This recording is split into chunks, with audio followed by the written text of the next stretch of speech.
আসসালামু আলাইকুম ওয়া রাহমাতুল্লাহি ওয়া বারাকাতুহু। সবাইকে স্বাগতম জানাচ্ছি আল হিকমা ইসলামিক একাডেমির পক্ষ থেকে আমাদের ধারাবাহিক কোরআন শিক্ষা কোর্স জিরো থেকে কোরআন শিখি। আলহামদুলিল্লাহ, আমরা আজকে তৃতীয় ক্লাসে চলে এসেছি। আমরা আজকে কথা বলবো হরকত নিয়ে। আমাদের কোরআনুল কারীম তিলাওয়াত করার জন্য প্রথমে আমরা শিখেছিলাম আরবি অক্ষরসমূহ। সেই অক্ষরগুলো একটি অক্ষরের সাথে অন্য একটি অক্ষর জোড়া লাগানোর জন্য আমাদের কিছু হরকত প্রয়োজন হয়। হরকতগুলো আমরা যদি এভাবে চিন্তা করি যে আমরা বাংলা অক্ষরগুলো প্রথমে শিখতে হয়, এরপরে আকার ইকার শিখতে হয়, যেন একটি অক্ষরের সাথে অন্য একটি অক্ষর সংযুক্ত করা যায়। আরবি ভাষায় তেমনই কিছু জিনিস আছে, তার নাম হচ্ছে হরকত। আজকে আমরা হরকত নিয়ে আলোচনা করব ইনশাআল্লাহ। দেখুন, আমি এখানে লিখছি হরকত। দেখুন, হরকত কি? আমরা তিনটি হরকত নিয়ে আজকে আলোচনা করব ইনশাআল্লাহ। একটি হরকতের নাম হচ্ছে জবর। কোনো একটি হরফের, যে কোনো একটি হরফের উপরে যদি এরকম একটা দাগ থাকে, তার নাম হচ্ছে জবর। অনেকে সেটাকে বলে থাকেন ফাতহা। আপনার যেটা পরিচিত আপনি সেটাই বলবেন। এরপরে এভাবে যদি কোনো একটি হরফ থাকে, আরবি হরফ, তার নিচে যদি এরকম একটা টান থাকে, তার নাম হবে জের। উপরে হলে জবর, নিচে হলে জের। আবার অনেকে এই জেরকে কাসরা বলে, অর্থাৎ আরবিতে তাকে বলা হয় কাসরা, আর ফার্সিতে বা উর্দুতে বলা হয় জের। তারপরে হচ্ছে পেশ। কোনো একটি হরফের উপরে যদি এমন একটি চিহ্ন থাকে, তাকে বলা হয় পেশ। তাকে বলা হয় পেশ বা দম্মা, আরবিতে বলা হয় দম্মা। এখন আমরা দেখব তার উচ্চারণগুলো কিভাবে করতে হয়। উচ্চারণগুলো দেখুন, স্বরবর্ণের মতো জবরের উচ্চারণ হবে আ। জবরের উচ্চারণ হবে আ। আমরা উদাহরণে আসবো, আগে আমরা উচ্চারণগুলো দেখি। জের বা কাসরার উচ্চারণ হবে ই। আমার সাথে সাথে বলুন ই। এরপরে দম্মা বা পেশের উচ্চারণ হবে উ। উ, রস্য উর মতো। এবার আমরা দেখব উদাহরণ, অর্থাৎ জবর, জের, পেশ, অর্থাৎ হরকতগুলো দিয়ে আমরা কিভাবে একটি হরফে প্রয়োগ করব এবং প্রয়োগ করার পরে ওই হরফটি কিভাবে উচ্চারিত হবে, শুনতে কেমন দেখা যায়। দেখুন, আমরা একটা হরফ নিলাম। আরবি 28টি বা 29টি হরফ থেকে আমরা একটি হরফ নিলাম। সেই হরফের নাম হচ্ছে বা, যেই নামগুলো আমরা বিগত ক্লাসে শিখেছি। প্রথম এই হরফটির নাম হচ্ছে বা। সেই হরফের উপর আমরা একটা দাগ টানলাম। এই যে উপর একটা দাগ টানলাম, তার নাম আমরা বলেছিলাম কি? তার নাম বলেছিলাম জবর। আমার সাথে সাথে বলুন জবর বা ফাতহা। তাহলে আমরা কিভাবে উচ্চারণ করব? বা জবর বা, বা জবর বা। ওকে, এরপর আরেকটি হরফ নিলাম, তার নাম হচ্ছে তা। তায়ের উপরও সেম একটি চিহ্ন দিলাম, জবর দিলাম। তার উচ্চারণ কিরকম হবে?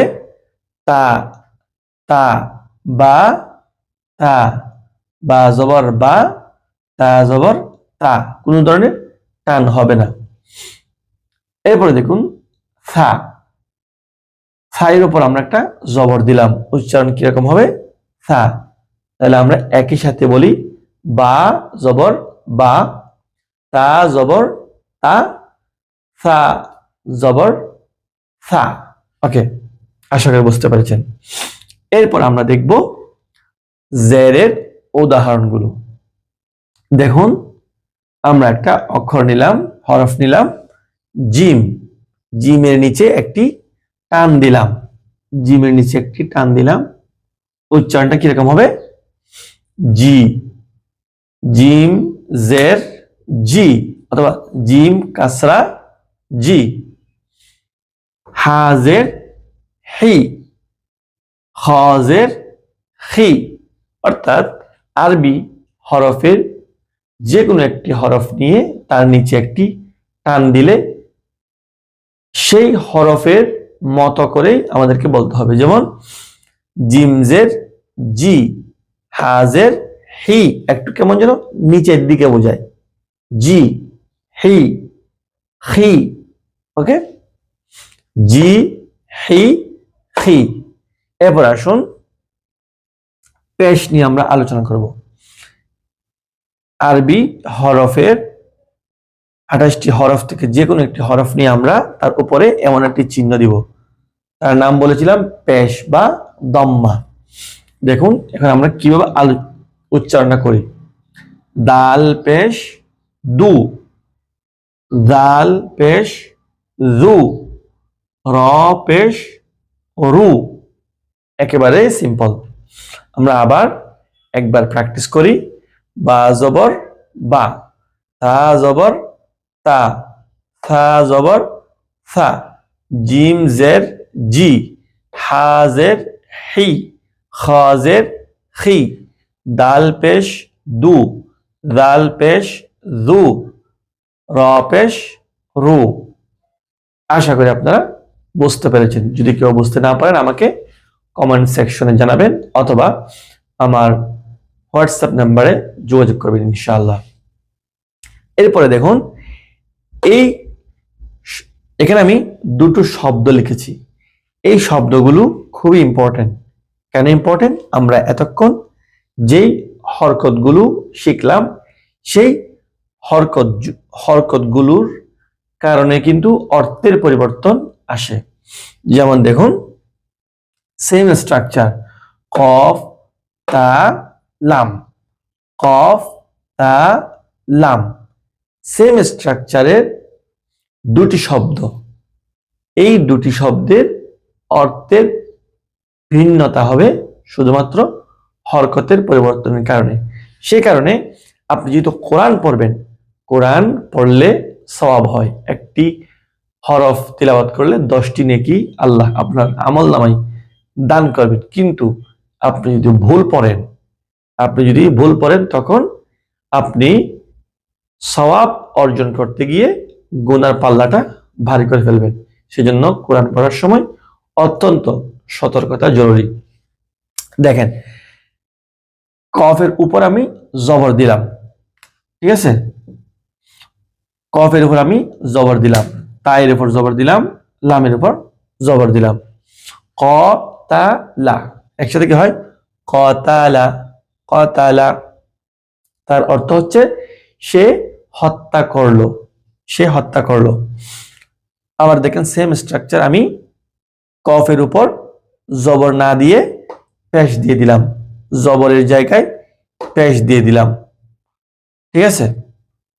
তারপরে এখানে ছিল তা জবর, আমি এখানে দিলাম তা জের, তা জের।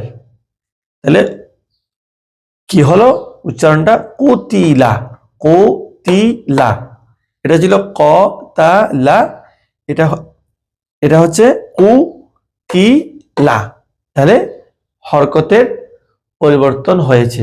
আমি বলেছিলাম হরকতের পরিবর্তনের কারণে অর্থের পরিবর্তন হয়। এই শব্দের অর্থ হলো কতালা, মানে সে হত্যা করলো। আর এই শব্দের অর্থ হচ্ছে সে নিহত হলো, সে নিহত হলো। আর এই শব্দের অর্থ হচ্ছে সে হত্যা করলো, অর্থাৎ সে আরেকজনকে হত্যা করলো, আর সে নিহত হলো। ক্লিয়ার? তাহলে আমাদের বিষয় ছিল হরকত, আর এই হরকতগুলোর পরিবর্তনের কারণে অর্থের পরিবর্তন হয়। আশা করি আপনারা বুঝতে পেরেছেন। একটা উদাহরণ দিয়ে দেখালাম। আরো আমাদের বিভিন্ন ক্লাস ইনশাআল্লাহ বিভিন্ন সময় এই ব্যাপারগুলো আসবে, আমরা তখন আরো বেশি এক্সাম্পল দিয়ে বোঝানোর চেষ্টা করব ইনশাআল্লাহ। আশা করি আমাদের আজকের ক্লাসটি বুঝতে পেরেছেন ইনশাআল্লাহ। এভাবে ধারাবাহিকভাবে আমরা কিভাবে কোরআন ভালোভাবে শুদ্ধভাবে পড়তে পারি সেই সেই নিয়মগুলো আমরা ইনশাআল্লাহ প্রতিটি ক্লাসে ব্যাখ্যা করব। আজকের ক্লাস এতটুকুতেই সমাপ্ত করলাম।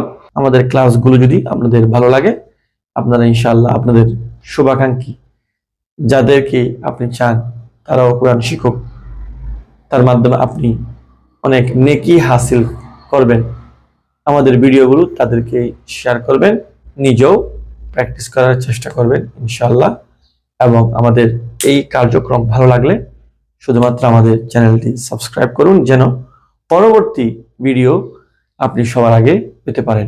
এবং বিস্তারিত আর যদি জানার ইচ্ছা থাকে, কিংবা আপনি যদি আমাদের কাছে প্রাইভেট আকারে কোরআন শিখতে চান, তাহলে আমাদের স্ক্রিনে দেওয়া নাম্বারে যোগাযোগ করবেন। ইনশাআল্লাহ আপনাকে আরো ভালোভাবে শুদ্ধভাবে প্রাইভেটলি পড়ানোর চেষ্টা করব ইনশাআল্লাহ।